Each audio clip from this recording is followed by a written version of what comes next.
अस्सलाम वालेकुम औज़ुबिल्लाहि मिनश्शैतानिर्रजीम बिस्मिल्लाहिर्रहमानिर्रहीम। अच्छा देखें, लास्ट क्लास में हमने 10.2 ख़त्म की है और 4 हमने वहाँ पर डिफरेंट किस्म के केसेस थे हमारे पास। डिफरेंट किस्म के फंक्शन के लिए डिफरेंट किस्म की टेक्निक्स थी सॉल्व करने की। अब इसके बाद और जब हमारे पास सॉल्यूशन आता था तो मैं ये आपको बताता गया हूँ कि देखें वाई सी में और अगर क्यू एक्स में कोई चीज़ कॉमन होगी तो वाई पी में वो चीज़ क्यू एक्स जैसे ही आंसर आएगा, लेकिन फिर वो एक्स की पावर से मल्टीप्लाई होकर आएगा। तो अब इस चीज़ को, उस कॉन्सेप्ट को, एक नई मेथड है वाई पी निकालने का मेथड है जो कहलाता है method of undetermined coefficient. Method of undetermined coefficient.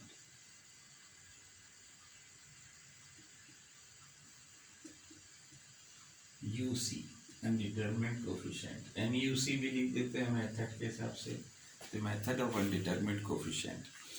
अब इसको आप समझें, दो तरीके हैं। एक तो ये है कि बुक का जो ये 10.2 एक्सरसाइज के फ़ौरन बाद ये टेबल बनी हुई है, तो या तो ये टेबल आप याद कर लो या फिर जो मैंने बातें आपको बताई हैं उसके हिसाब से आप देख लेना। तो एक सवाल हम करते हैं। अच्छा, इसमें सिलसिला ये है कि यहाँ पर जो वहाँ पर हमने 4 टेक्निक्स की हैं, 4 डिफरेंट केसेस किए हैं, यहाँ एक ही तरीक़ेकार है, एक ही मेथड है हर किस्म के फंक्शन के लिए। लिहाजा बस उसे समझ लो कि कैसे करेंगे। और वहाँ 4 मुख्तलिफ़ तरीक़ेकार थे, यहाँ पर एक ही तरीका है। अब मैं वाई पी, जब यहाँ पर सिलसिला ये है कि हमें वाई पी अज्यूम करना पड़ेगा। तो जब हम आते हैं, अभी पहले सवाल लिखता हूँ मैं, तो एक्सरसाइज है 10.3।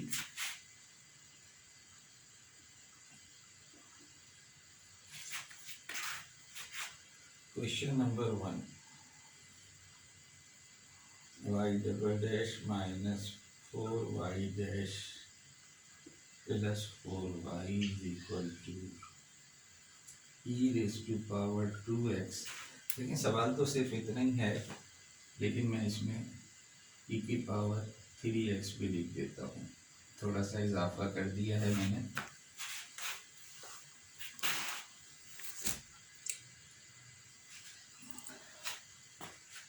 जाहिर है कि पहले आप वाई सी निकालें, रिड्यूस इक्वेशन।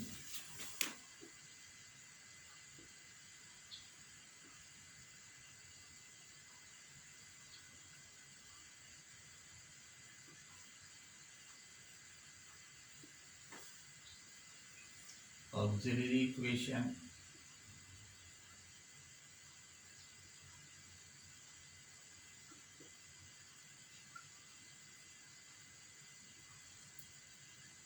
होल स्क्वायर का फॉर्मूला है। तो 2 रिपीटेड रूट्स आपके पास, 2 रियल एंड इक्वल रूट्स आपके पास आ गए। Therefore y c is equal to a1 plus a2 e⁻²x। तो ये आपके पास वाई सी आ गया है। अब है यहाँ से सिलसिला शुरू कि अब आपको वाई पी अज्यूम करना है। और वो कैसे अज्यूम करोगे? वो जैसा क्यू एक्स है उसको देखते हुए आप आर्बिट्रेरी कांस्टेंट के साथ लिख दो। Let y p is equal to C1, यहाँ हमने A1 A2 लिया है तो यहाँ C1 C2 ले लो, e⁻²x प्लस C2 e⁻3x। अब आप देखें कि जैसा ये था, क्योंकि एक्सपोनेंशियल फंक्शन में कोई इजाफी टर्म नहीं आती, जैसा एक्सपोनेंशियल फंक्शन होता है वैसा ही वाई पी आता है। बस यहाँ कुछ कांस्टेंट आ जाएंगे। लेकिन जब ये आप वाई पी क्यू एक्स को देखते हुए लिख दोगे, एक चीज़ का ख्याल रखना जो मैं बार बार वहाँ बताता रहा हूँ, अभी दूसरे सवाल करेंगे तो आ जाएंगे वो कि एक्सपोनेंशियल में तो कोई एक्स्ट्रा टर्म नहीं आती, लेकिन अगर पॉलिनॉमियल हो तो जो हाईएस्ट डिग्री का टर्म है यहाँ पर, तो उस डिग्री की पूरी पॉलिनॉमियल आ सकती है, चाहे यहाँ पर एक ही टर्म क्यों ना हो। तो आंसर में पूरा वाईपी में पूरी पॉलिनॉमियल आ सकती है, इसलिए जब हम पॉलिनॉमियल लेंगे तो पूरी लेंगे। इसी तरह ट्रिग्नोमेट्रिक फंक्शन में अगर सिर्फ साइन एक्स है लेकिन साइन और कॉस दोनों आने के चांस है, इसी तरह कॉस है तो साइन और कॉस दोनों आने के चांस है। तो ये जो कंसीडर करेंगे तो उसको देखते हुए उसी तरह कंसीडर करेंगे। ये सवाल में एक्सपोनेंशियल था तो मैंने दोनों एक्सपोनेंशियल ले लिए, क्योंकि ये टर्म ऐसी है जो रिपीट हो रही है वाई सी में। अब आप वाई सी में देखें कि ये चीज़ जो है वाई पी में यहाँ मौजूद है, e2x यहाँ भी है, e2x यहाँ भी है। तो जब ये दोनों में मौजूद है तो बिल्कुल जब आप इसे अगर ओपन कर दो तो ये और ये सेम चीज़ है, तो फिर आप इसे x से मल्टीप्लाई कर दें। जब आप x से मल्टीप्लाई कर देंगे तो ये और ये सेम चीज़ हो जाएगी। लिहाजा जो मैं बात कर रहा हूँ कि x की किसी पावर से मल्टीप्लाई करोगे, तो अब आप देखें कि यहाँ पर अगर आप x से मल्टीप्लाई कर दोगे तो अभी भी ये सेम है, तो यहाँ फिर एक्स स्क्वायर से मल्टीप्लाई करना पड़ेगा। अब इसमें फ़र्क आ गया, इसमें और इसमें अब फ़र्क आ गया। तो पहला काम जो है, जो असल काम है वो यही है कि ये जो वाई पी है ये आपको सही चूज़ करना है। अगर इसको चूज़ करने में आपने गलती कर दी तो फिर आगे जो भी काम करोगे जाहिर है वो गलत होगा। तो मेन काम इसका यही है कि ये आप सही चूज़ करें। बस यही चीज़ का ख्याल रखना है। दोबारा सुन लो कि पहले जैसा क्यू एक्स था आर्बिट्रेरी कांस्टेंट लगा के वैसे ही वाई पी ले लो। फिर इसको देखो कि इसमें से कोई टर्म यहाँ वाई सी में आ तो नहीं गई, अगर आ गई है तो इसको एक्स से मल्टीप्लाई कर दो। फिर देखो कि अभी भी ये मौजूद है या नहीं है, तो अगर फिर मौजूद है तो फिर एक दफ़ा एक और एक्स से मल्टीप्लाई कर दो यानी एक्स स्क्वायर। तो इस तरह से एक्स की पावर का इजाफा होता जाएगा। पहला काम ये है। अब इसे आप समझें वाई, और वाई समझते हुए इसको y dash y double dash निकालेंगे और यहाँ पुट कर देंगे इक्वेशन नंबर 1 में। तो ये मैं वाई सी एक कोने में लिख देता हूँ ताकि बोर्ड बड़ा चाहिए होता है इसके लिए। तो लेट वाई सी हमारे पास है a1x प्लस a2 e की पावर 2x। अब आप क्या करें कि इसका डेरिवेटिव निकालें। इसे समझें कि ये y है तो इसका डेरिवेटिव निकालें और सेकंड ऑर्डर डेरिवेटिव निकालें और इसमें पुट कर दें। अच्छा, ये काम भी आप कर सकते हैं कि इसको अलग ट्रीट कर लो, इसको अलग ट्रीट कर लो। साथ लेके चलना चाहोगे तो जाहिर है सेकंड ऑर्डर डेरिवेटिव बड़ा हो जाएगा, ये टर्म बड़ी हो जाएगी। तो अलग अलग भी कर सकते हो, साथ रख के भी कर सकते हो। मैं साथ रख के ही कर रहा हूँ। डिफ्रेंशिएट किया y dash u into v का formula, keep x square as it is, derivative of this is 2e2x plus keep e2x as it is, derivative of x square is 2x। जाहिर है अगर अलग लेके चलोगे तो यहीं हो जाएगा, yp1 yp2 कह के चले या मैं साथ साथ कर रहा हूँ क्योंकि ये सिंगल टर्म है c2 3e3x। इन दोनों में से ex कॉमन निकाल लो, साथ साथ आप देख रहे हैं 2 भी कॉमन है, 2c1x 2c1 e की पावर 2x कॉमन निकाल लोगे तो यहाँ बचेगा एक्स स्क्वायर और यहाँ आ जाएगा x।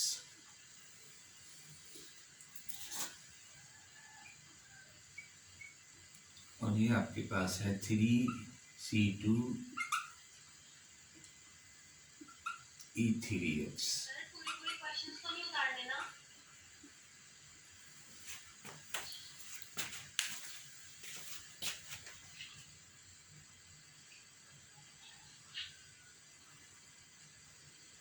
देखें क्वेश्चन नंबर डाल दें, क्वेश्चन उतारने की ज़रूरत नहीं है, सिर्फ क्वेश्चन नंबर डाल दें।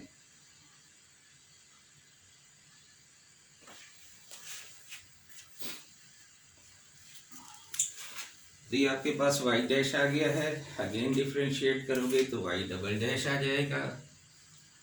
Y double dash is equal to, तो 2c1 को ऐसे ही रखो, e2x को ऐसे ही रखा, derivative of this bracket is 2x plus 1। अब इस ब्रैकेट को ऐसे ही रखो, derivative of this is 2e2x, और इसका derivative 9c2e3x। This implies y double dash, again e2x common ले लो, और साथ साथ 2 अब कॉमन नहीं आएगा, 2c1 पहले से मौजूद है। इनसाइड एक्स स्क्वायर ये है, 2x स्क्वायर है, ये 2x ये है, और 2x ये है, 4x, और ये प्लस 1। तो ये इसमें का सिंप्लीफिकेशन फॉर्म है, plus 9c2e3x, let me call equation number 7। तो y, y dash, y double dash सब कुछ आपके पास मौजूद है। ये आप इक्वेशन नंबर 1 में पुट कर दो। तो equation number 1 imply y double dash ये है आपके पास 2c1 e2x, 2x square plus 4x plus 1 plus 9c2e3x। ये वैल्यू है आपके पास y डबल डैश की, -4y डैश लगाना है। y डैश आपके पास है 2c1 e2x, x square plus x plus 3c2e3x, plus 4y आपके पास है c1x square e2x and plus c2e3x, and this is equal to, ये सारी value y, y dash, y double dash यानी इक्वेशन नंबर 5, 6 एंड 7, ये सारी आपने equation number 1 में पुट करनी है।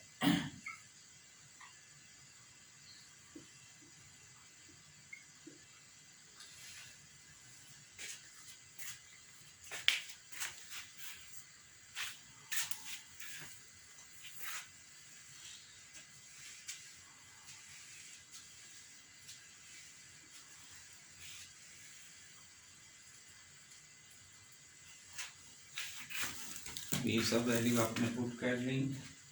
अब आप सिमिलर टर्म इकट्ठी कर लो। तो देखो, अब आप सिमिलर टर्म इकट्ठी कर रहे हैं हम, यानी एक्स स्क्वायर और e2x की टर्म इकट्ठी कर रहा हूँ मैं।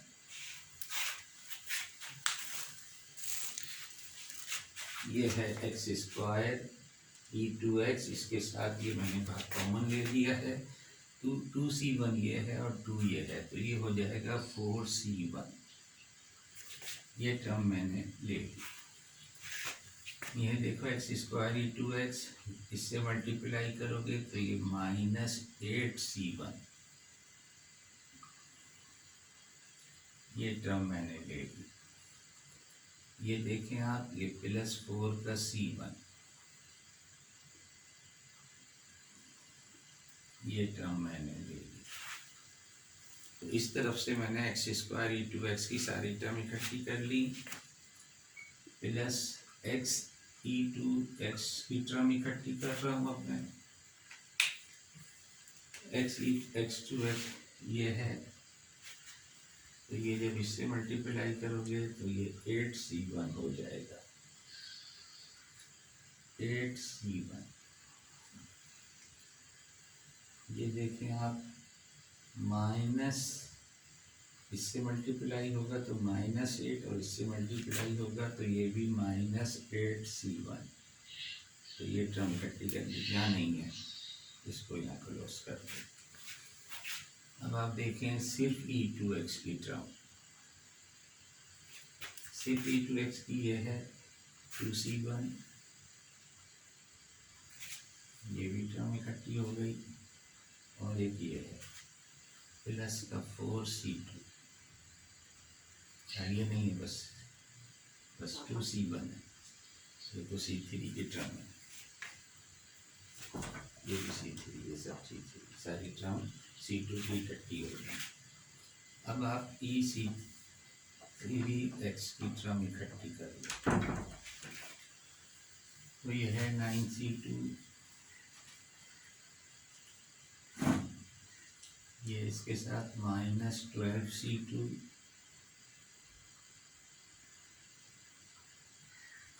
और प्लस का 4C2, and this is equal to e2x plus e3x। आप देखेंगे तो कैंसिल हो गया, और ये भी कैंसिल हो गया। आपके पास सिंप्लीफाइड फॉर्म ये रह गई सिर्फ कि 2C1 e2x प्लस ये भी C2 e3x is equal to e2x plus e3x। अब सिमिलर टर्म आप कंपेयर कर लो, तो 2C1 comparing coefficient of similar terms, e2x का जो कोफिशिएंट है वो 2C1 है इस तरफ, और इस तरफ है 1, तो इस तरह से C1 की वैल्यू आ गई आपके पास, और इसी तरह से e3x का कोफिशिएंट कंपेयर करोगे तो यहाँ पर C2 है और यहाँ पर 1 है, तो C1 C2 की वैल्यू आ गई, इक्वेशन नंबर 5 में पुट कर दो, तो therefore yp is equal to 1/2x square e2x plus e3x। तो ये इस तरह से yp आ गया, yc आपके पास मौजूद है, तो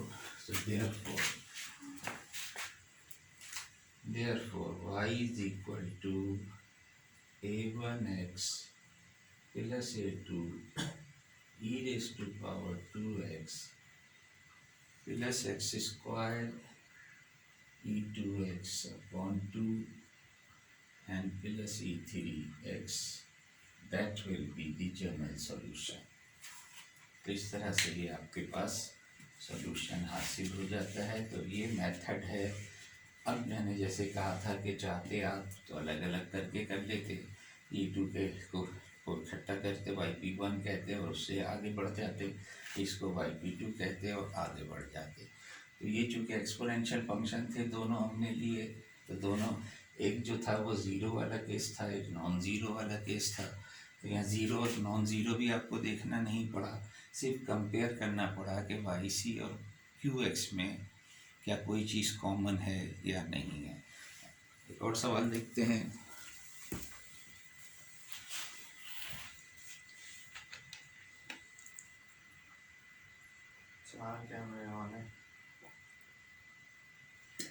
हमने ऑन कर दिए, 4 ऑन, ठीक है यार, चलिए और भी हो गए, ठीक है, नजर नहीं आ रहे।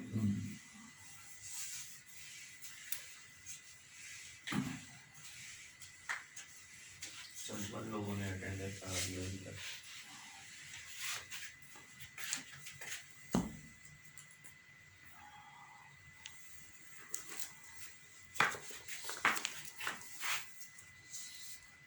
अच्छा जी, अब एक सवाल ये देखें, क्वेश्चन नंबर 3 कर रहा हूँ मैं। Question number 3, 2y double dash plus 3y dash plus y is equal to x square plus 3 sine x.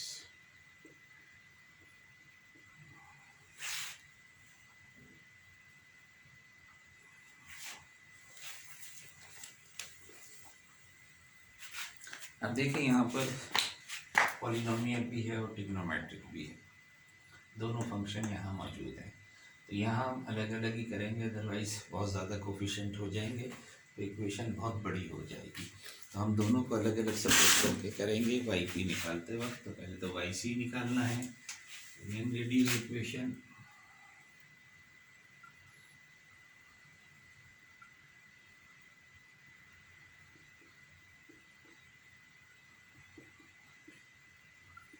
Auxiliary equation,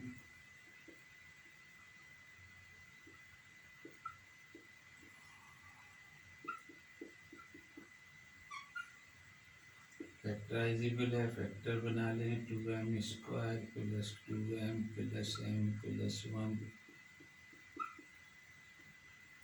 2m common लोगे m प्लस 1, 1 कॉमन लोगे m प्लस 1,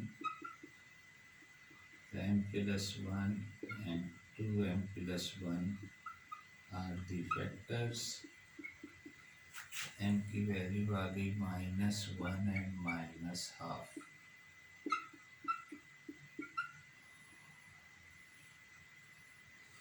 वाई सी में एक tonic लिख देता हूँ, therefore y c is equal to a1 e raised to power minus x, a2 e raised to power minus 1 upon 2x। तो अब आप यहाँ देखेंगे दोनों वाई सी तो आया है एक्सपोनेंशियल, जबकि क्यू एक्स हमारे पास पॉलिनोमियल है और ट्रिग्नोमेट्रिक है, लिहाजा कॉमन होने का कोई उसमें सवाल नहीं है। तो सिर्फ इसको देखते हुए आप वाई पी लिख लो। तो मैं दोनों के लिए अलग अलग लिख रहा हूँ, दोनों को अलग अलग सॉल्व कर लेंगे। तो पहले हम वाई पी वन सपोज कर लें, इसके लिए let y p one is equal to, अब यह है x square polynomial of degree 2। यहाँ सिर्फ एक टर्म दी भी है लेकिन हम पूरी पॉलिनोमियल लेंगे, c1 x square plus c2 x plus c3। तो ये पूरी पॉलिनोमियल जनरल फॉर्म में आप लेंगे और इसे लेट मी कॉल इक्वेशन 5। ये मैंने सिर्फ एक्स स्क्वायर के लिए, साइन एक्स के लिए अभी हम अलग से ले लेंगे। फिर ये मैं साइन एक्स के लिए कॉलम बना लेता हूँ। तो ये हम साइन एक्स के लिए ले लेते हैं, इसके लिए let y p two is equal to, अब साइन एक्स है तो दोनों लेने होंगे, तो c1 c2 c3 वहाँ ले लिया, c4 साइन एक्स। जैसा ये है अगर एंगल में 2x होता तो यहाँ भी 2x लेते, plus c5 cos x. Numbering बाद में कर लेंगे, पहले इसको सॉल्व करके c1 c2 c3 की वैल्यू निकाल लेते हैं, फिर इसे सॉल्व कर लेंगे। तो डिफ्रेंशिएट करो सेकेंड ऑर्डर तक, अगेन इक्वेशन आपके पास सेकेंड ऑर्डर है। तो y dash 2c1x plus c2 y double dash 2c1, ये तीनों वैल्यू इक्वेशन नंबर 1 में पुट कर दो। 2y double dash plus 3y dash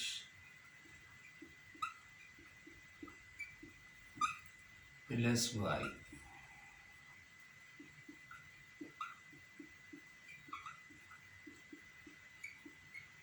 and this is equal to just x square. Sine x नहीं लेना यहाँ पर। अब एक जैसी टर्म इकट्ठी कर लो, एक्स स्क्वायर की टर्म इकट्ठी कर लो।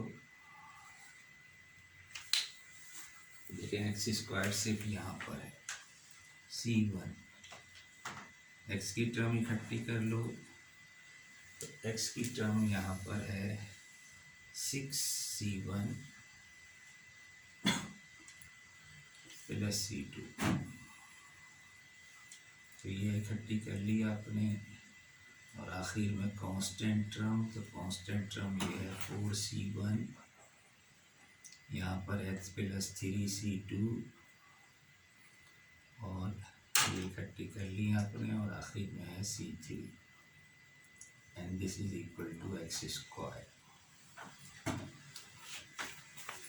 तो आप सिमिलर टर्म जो है कंपेयर कर लो, कंपेयरिंग एक्स स्क्वायर के कोफिशिएंट कंपेयर करो, तो लेफ्ट साइड पे एक्स स्क्वायर का कोफिशिएंट है c1, राइट साइड पे है 1, तो इस तरह से c1 की वैल्यू हासिल होगी। एक्स की कोफिशिएंट कंपेयर करो, लेफ्ट साइड पे एक्स है 6c1 प्लस c2, एक्स का कोफिशिएंट हम कंपेयर कर रहे हैं तो 6c1 है और प्लस c2 है,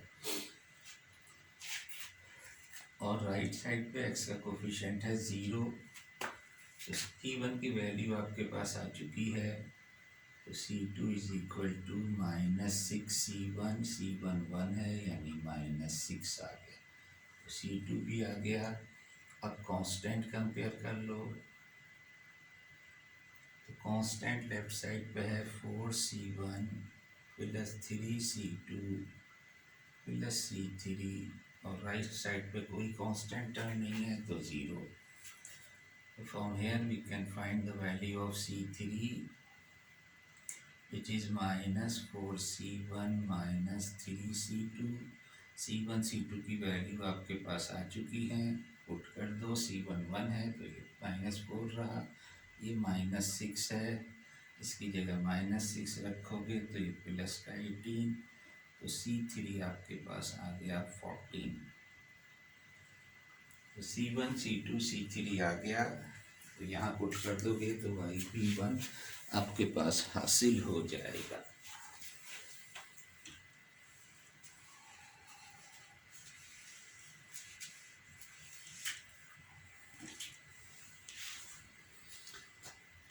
So therefore yp1 is equal to c1 आपके पास आया है 1, c2 आया है -6, c3 आया है 14। अब इसे हमने इक्वेशन नंबर दी थी या नहीं दी थी, तो बहरहाल 6, 7, 8 इक्वेशन नंबर ये हो जाएगी। तो ये yp1 आपने निकाल लिया। अब yp2 को देख लो, तो let me call equation number 9,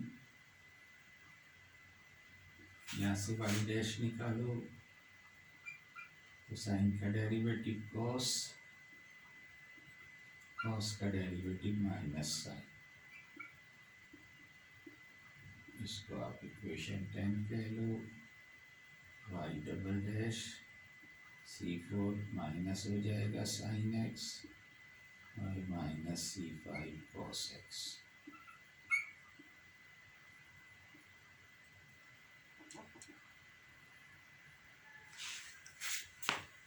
अब अगेन ये वैल्यू आप इक्वेशन नंबर 1 में पुट कर दो,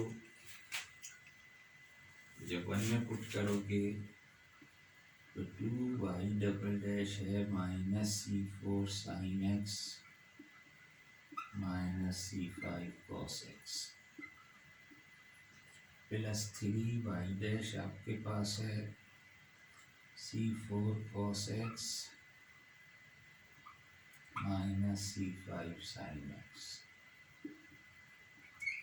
एंड प्लस y आपके पास है c4 sin x plus c5 cos x,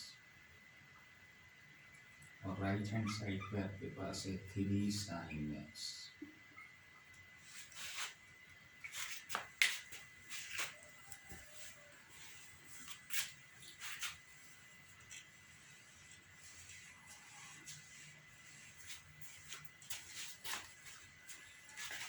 yp1 जो आया हुआ है उसको भी मैं यहाँ लिख लेता हूँ, x स्क्वायर -6x प्लस 14।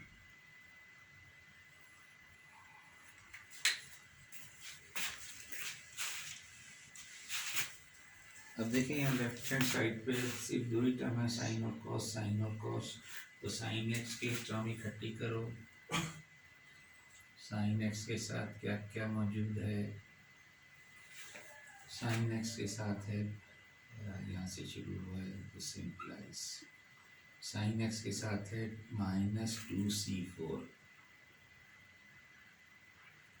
ये हमने लिख लिया। यहाँ पर है प्लस माइनस का 3c5, ये लिख लिया। यहाँ पर है प्लस का c4, ये लिख लिया। प्लस कॉस के साथ देखो क्या कुछ है, ये हमने साइन के लिख लिए हैं। कॉस देखो तो -2c5,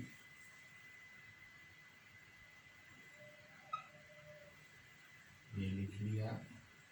प्लस 3c4, ये लिख लिया। और आखिर में प्लस c5, और ये इक्वल है 3 साइन एक्स के। So this implies sine x के कोफिशिएंट इकट्ठे कर लो, या पहले से और सिंप्लीफाई जो हो रहा है वो करके लिख लो। साइन एक्स के साथ है माइनस का c4 and -3c5। Cos x के साथ है 3c4 और माइनस का c5, and this is equal to 3 sin x। sin x के कोफिशिएंट कंपेयर करोगे तो -c4 -3c5 is equal to 3, that